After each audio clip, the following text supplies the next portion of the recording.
Well,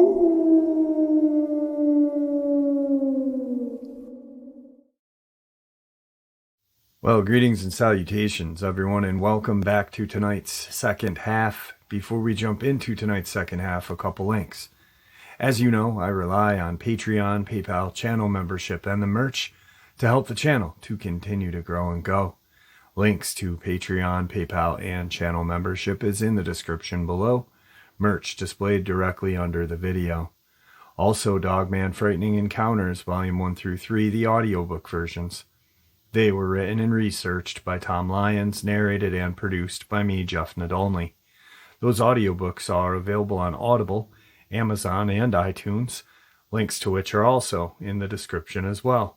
And finally, last but definitely not least, if you'd really like to help support this channel to continue to grow and go, simply subscribe. It does not cost you a cent. Click that like button, takes half a second. If you don't want to miss out on any of the informative uploads I put out daily, click that bell icon, and folks, please leave a comment. Why? Well, because all these things, they really do help this channel to continue to grow and go. And folks, they definitely do matter. Now, everyone, I've taken far too much of your time. Let's jump into tonight's second half, shall we? Today's first encounter. It was that time of year again, our annual caribou hunt back in 1989. My hunting partner and I had ventured into an area below the Kewetinock Ridge alongside the Kewetinock River in British Columbia. We were working an area between the river and Mount Marpole in Carnarvon, with Hamilton Ridge to our south. It was a crisp morning, and we were seeing some animals starting to move, with none of them being to our liking. Distance between us and the herd was far too great as well. Having seen some activity, we decided to follow in the direction of the herd in hopes of seeing more substantial animals at some point. We made our way all the way down to where a warden's cabin is located on the southwest side of Hamilton Ridge, and were now at the point where we were sandwiched between Hamilton and Tosher Ridges, respectively. At this point, my partner and I were sitting with our bodies facing in opposite direction. I was combing Hamilton Ridge with my binoculars, and Dave was combing Kewetinock with his. We had to have been sitting there for over an hour observing the movements of a number of caribou when Dave says, "I have never seen a timber wolf that big in my entire life. You got to check this out, Bob." On his cue, I turned and began to fix my binoculars on an area in which he was pointing. At this point, the two of us were now sitting with our eyes fixed on what appeared to be a wolf that was the size of a bull elk, a fact which was in and of itself hard to digest mentally.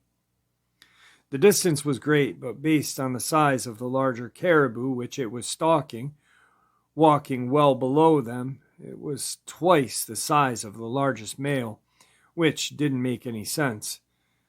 To me, what I was seeing was an impossibility in the natural world. A timber wolf at that size would have to have been in the neighborhood of 500 pounds, which just cannot be.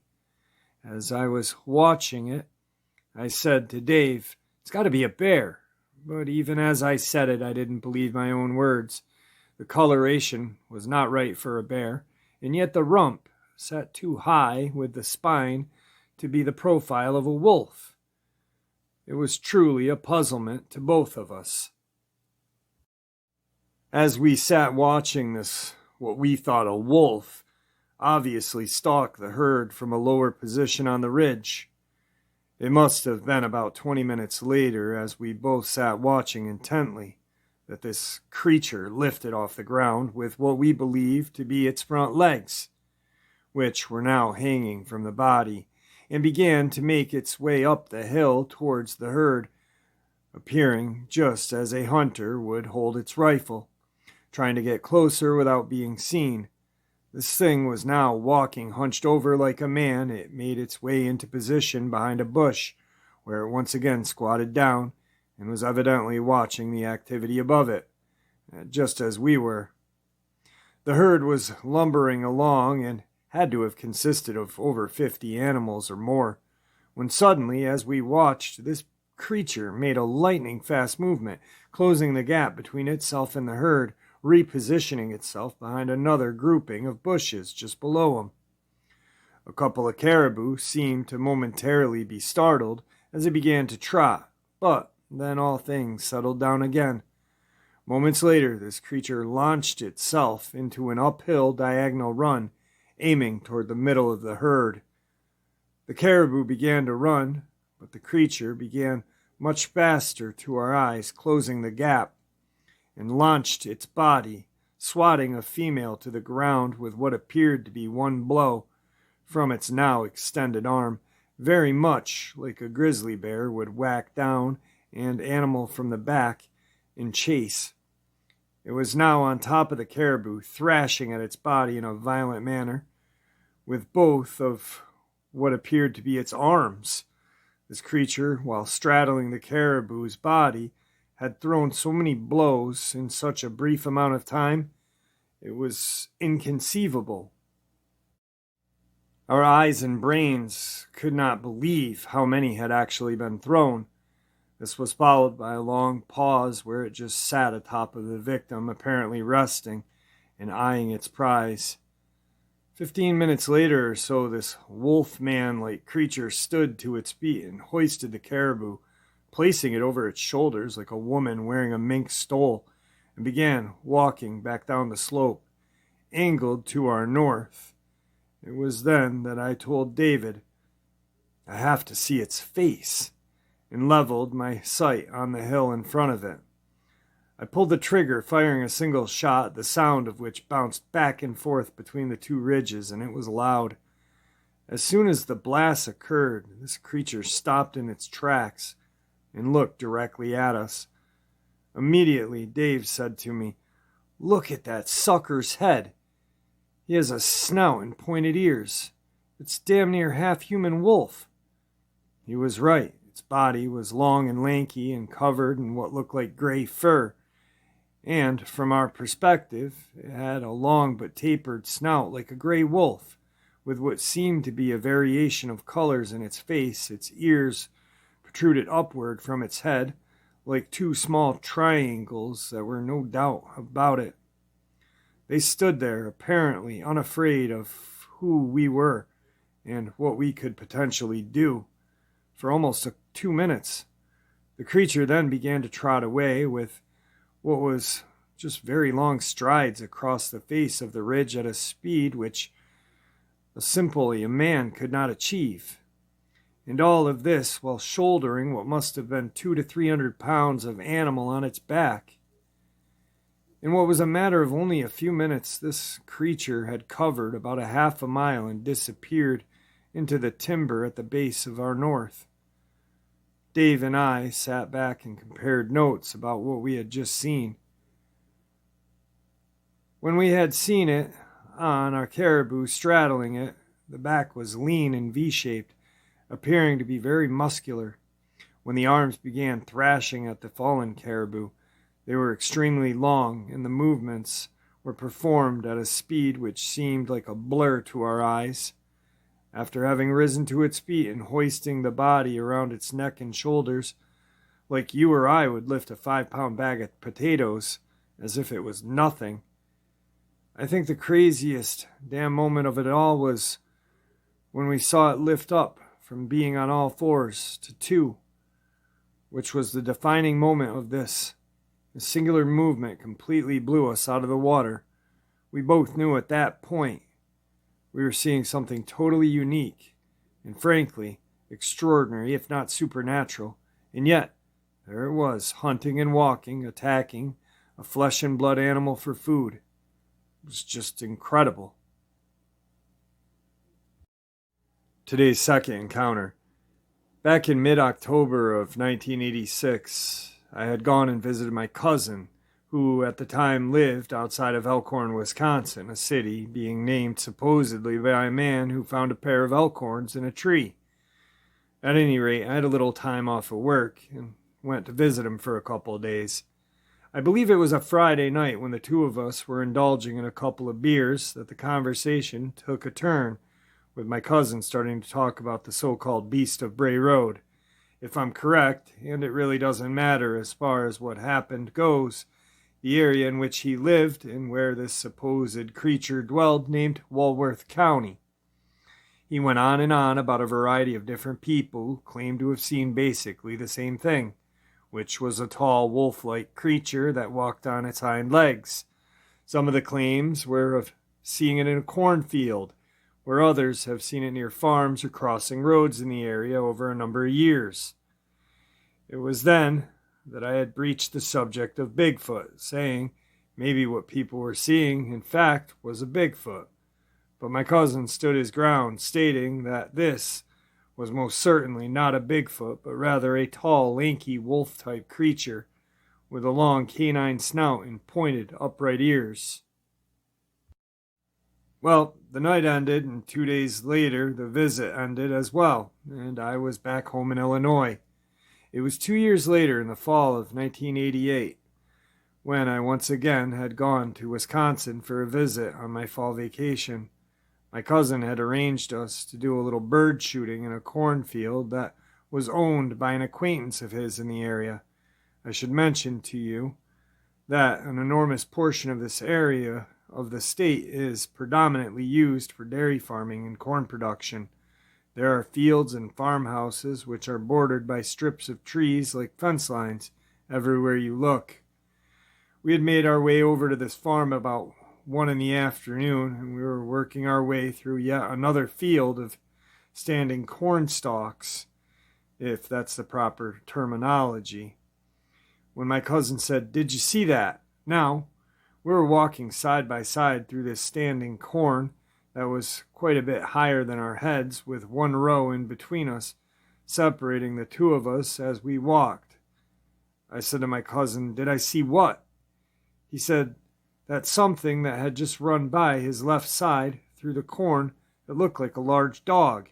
At this point, we're in the middle of a large field of standing corn, far from either side of the field, and my cousin was saying that there was a huge dog running around in here that we couldn't see. My immediate thought was that I hoped it wasn't vicious, because it could have easily come after us from almost any angle to bite us, and there would be little, if anything, we could do about it. We certainly wouldn't start firing shots blindly, especially with the two of us paralleling each other through this field. We stood and listened, as both of us had heard some rustling in the corn coming from different directions, but nothing else was visible. I have to say that at the time it did seem like something was circling us, moving at a very rapid pace. Either that, or it was a couple or more of these critters making all the noise. We decided to make our way out of the field, and as we did so, my cousin was going to keep his eyes looking forward to the left. I was going to keep one eye behind us while looking off to the right, just in case there was a pack of dogs circling us, or even a coyote, against which we would hopefully defend ourselves if need be. A couple of minutes later into this moving out of the corn, as the two of us were moving side by side, my cousin said, "Son of a, there it is!" As I turned quickly to look, my view of the direction in which he was looking was broken up by the standing corn between us. While he was looking straight down a row between the stalks, he shouted, "You mother!" He pulled the trigger, after which I heard a loud kind of deep yelp, which was followed by something running through the corn away from us. He then said, "Start running, don't stop," as we both now tearing it up through the corn, heading back the direction we had come. When we broke clear of the field, we stopped to catch our breath. I asked my cousin what he fired at, having seen nothing myself. He told me that when this thing had first stepped into the corn row in front of him, it was on all fours and appeared to be some type of large canine, like a timber wolf. He said as his mind was trying to process it, it didn't make any sense, with nothing of the sort being known in this area. It was then that his mind shifted gears to thinking about the beast of Bray Road. And before he could really make sense of it all, the creature stood on its hind leg and took a step towards him. That's when he decided to pull the trigger. He described it as being some 7 feet tall with long, thin, muscular legs and arms. When it was on all fours, its rump stood much higher than its forebody, looking like it was more of a crouched position, as if it was ready to launch itself forward. As it stood erect, its legs had somewhat unfolded, revealing how tall it actually was. He said its face reminded him of the character Wile E. Coyote from the Roadrunner cartoon, having a long snout with visible teeth, top and bottom, and its claws appeared to be more along the lines of hawk's talons than what one would see on a paw of a wolf or a dog. My cousin was now fully convinced he had become the latest to sight the infamous monster, and who was I to argue with him? I only wish that I saw it as well. Today's third encounter. This encounter happened back in the early 80s. I was 13 years old. It was a sunny fall afternoon in Milwaukee, Wisconsin. Haven Woods, which is on a military base. Back then you could get into the woods. There was a BMX track back there. My best friend and I went looking for our friends. My bike had a flat, so we walked out there. As we got closer to the track, we could hear our friends, but when we got there, everyone was gone. So we started to walk back the way we came. As we walked, you could hear something walking with us in the woods. We yelled out, "Who's there?" No answer, so we continued walking. Now it was in front of us, walking on the trail, but we couldn't see anything. We yell again, "Who's there?" Still no answer. We keep walking. Now on the other side of us, you can hear and sense something walking with us, but it was invisible to the eye. Now we're both afraid. We turn back around and start walking toward the track. In front of us, in this direction, the same thing. Now we're both frightened. I knew the railroad tracks were to our left, so I grabbed my buddy and say, "Let's go to the tracks and get the hell out of here." I turn, and 10 feet in front of me, standing on its hind legs next to a tree, is a creature I had never seen before. 8 to 10 feet tall, very dark, well-built wolf. It was staring at us with its mouth agape, like we were its prey. We froze. I thought I screamed, but nothing came out. It felt like 5 minutes, but it was only seconds. We were frozen. This thing looked through my soul. I couldn't move. I regained a bit of composure, and we ran like the wind to a business outside of the woods, hammering on the glass door, which was locked. It was a Sunday afternoon. They were closed. We ran again, towards home through the creek. I told my mom, but she had thought I'd seen some dog or someone was trying to scare us. The thing is, in every direction we turned, it was walking with us, unseen until it wanted to be seen. It was a sunny afternoon. I have believed in the supernatural ever since. I have been in those woods plenty of times after that and never seen a thing again. Granted, it took me years to go back there.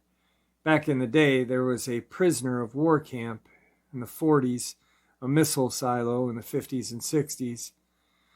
I know there are lots of tunnels out there, but the government filled in and flooded them, so I guess there would be plenty of places for this thing to live underground. This thing was invisible, tracking us until it wanted to be seen. I feel lucky I lived through that. To me, the closest thing to what it looked like was the werewolf in American Werewolf in London film. Thank you, everyone. Tonight's fourth encounter. My family has always been notorious for doing things at odd hours, and, as you may well know, the strangest things always happen late at night. It was an unusually warm autumn some years ago, and at 16 years of age, I had just finished my summer job as an arts and crafts camp counselor. The only thing left to do was pick up a rather large trunk filled with my belongings. Unable to fit such a large trunk inside a Volkswagen Beetle I had purchased just a few weeks before, my mom was volunteered to transport it from the mountains back to the city in the larger of the family cars. Summer camp was a very wild place for me, with staff partying every night until the wee hours of the morning. My room was near the entrance of the staff residence, where all these parties took place. By late July, sleep-deprived party wimps like myself were weeded out. so I built a single mattress-sized platform in the woods and then covered it with some polyplastic. It was a 15-minute walk through the dense forest to get from the residence to the road, Bow Valley Provincial Park, and undisturbed, protected. The forest was only a stone's throw away. It was there that my mother, a small dog named Willow, and myself were going to retrieve my trunk at 3 o'clock in the morning on a Monday. Why 3 in the morning? I could say it was the heat, but it was mostly because my dad had not yet told that the car would be leaving town. There was also my adolescent's fear that knowledge of the platform construction would somehow reflect itself in my summer paycheck I had not yet received. My mom had to be at work by 6:30, so we had less than an hour to complete this covert action. As we approached the highway turnoff, a sliver of moon cast a glow border around the southwestern Alberta Mount Yamnuska. Driving several miles along the gravel road, the camp looked deserted. Summer staff had cleared out several weeks before, and a handful of permanent staff were either taking days off in the city or asleep in their cabin. Several miles from the summer campsite, angling off the side of the road, my mom left the headlights on, pointing into the trees. There was some discussion about taking the 20-pound dog named Willow for protection. However, Willow's track record for wandering off severely threatened a successful completion of the mission. Plus, very uncharacteristically, the dog named Willow refused to get out of the car and was now partially hidden under the driver's seat. Car headlights were of no value after the first few seconds of meandering through the forest. We had a flashlight, but I was having difficulty remembering the exact location. The 15-minute walk turned into a 30-minute skin-scraping bushwhacking, but finally we arrived at the isolated platform, even though the flashlight batteries were now dead. I assured my mom all that needed to be done was take down my polyplastic rain cover and carry back the mattress and trunk. It should only take 2 trips.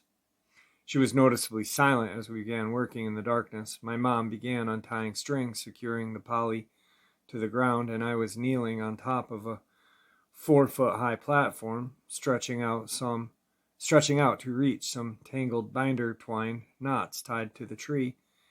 A pungent stink suddenly flooded the air. My eyes moved from the knots to the tall length of plastic. There, distorted through the semi-transparent poly, was a huge shadow only 7 feet away. With the 4-foot platform and me kneeling atop, the creature was easily at eye level. A split second later, there was an incredibly loud screaming roar. Although I knew nothing how to describe it, the sound was like a peacock scream, a bear growl, and a lion roar, all combined somehow. I can't tell you if I screamed.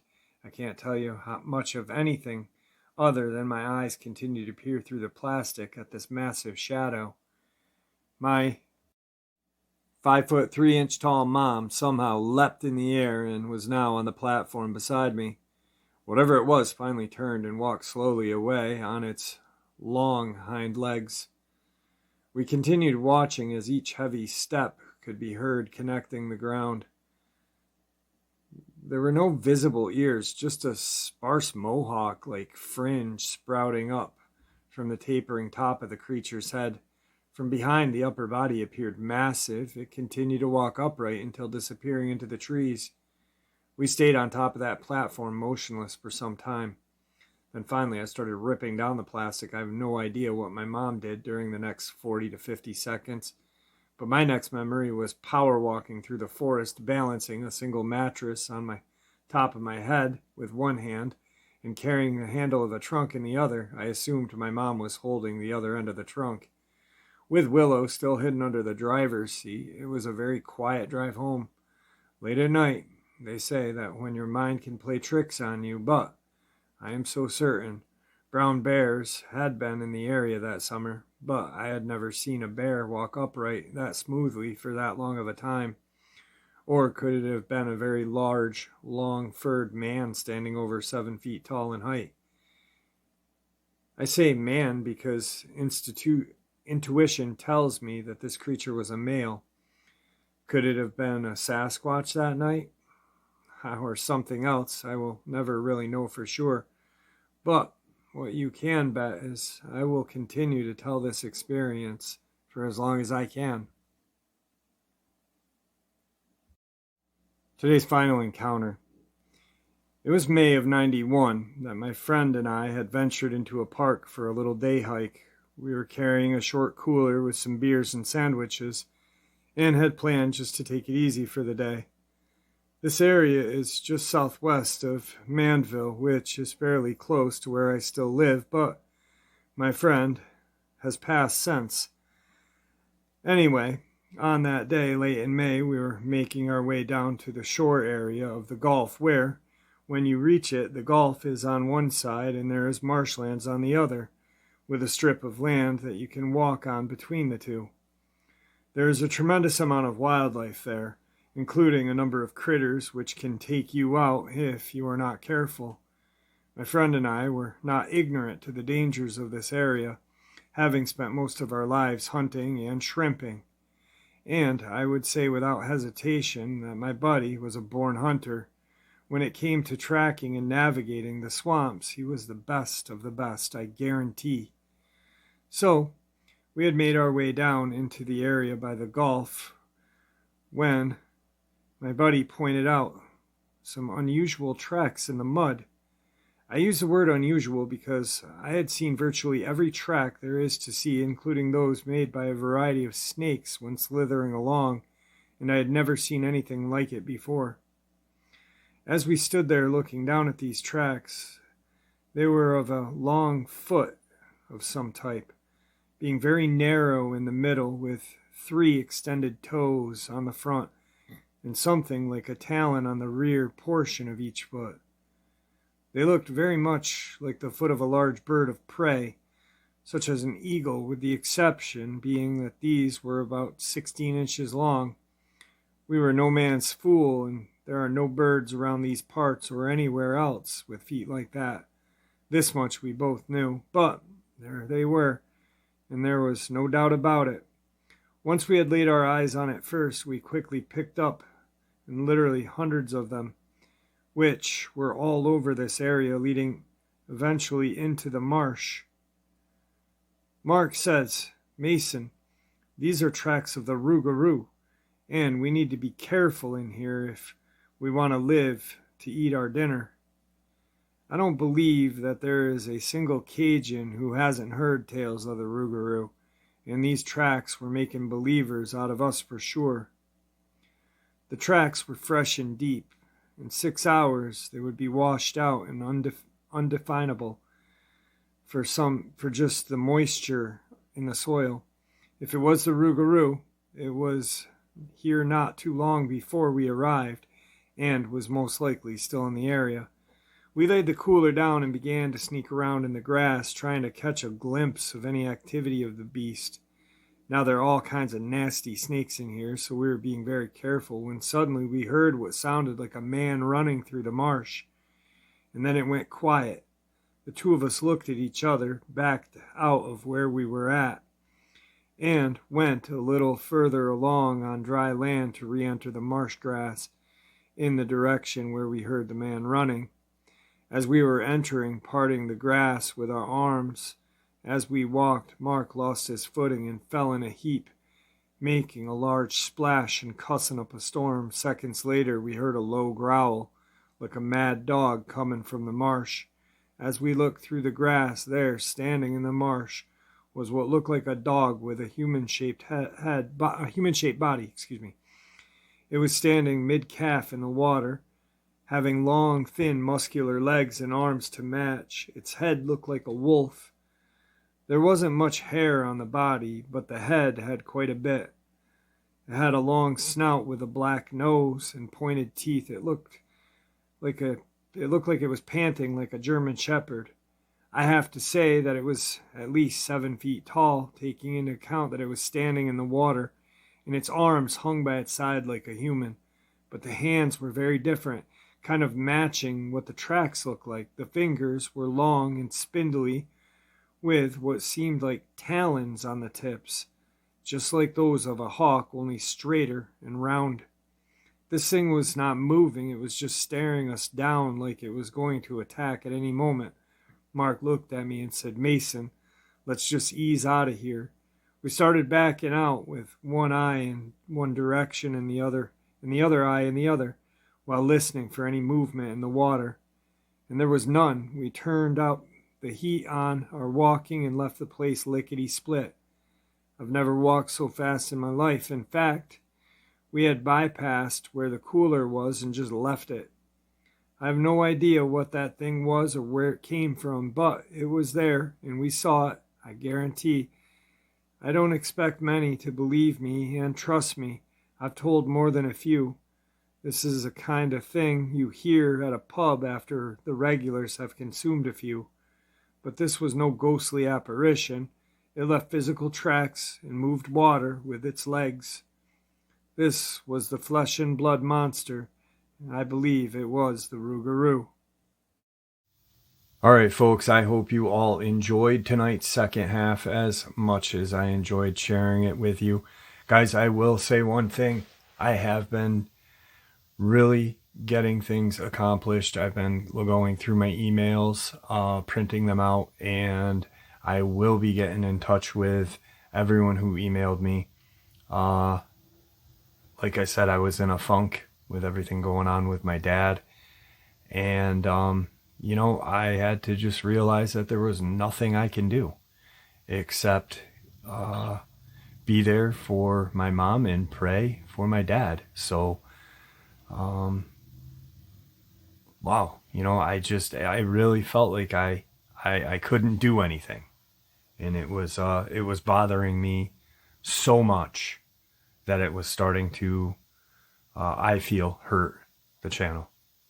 And there's nothing more that I want in this world than this community that we've created together to succeed and get bigger, so more people can share more information. So thank you for all of your support.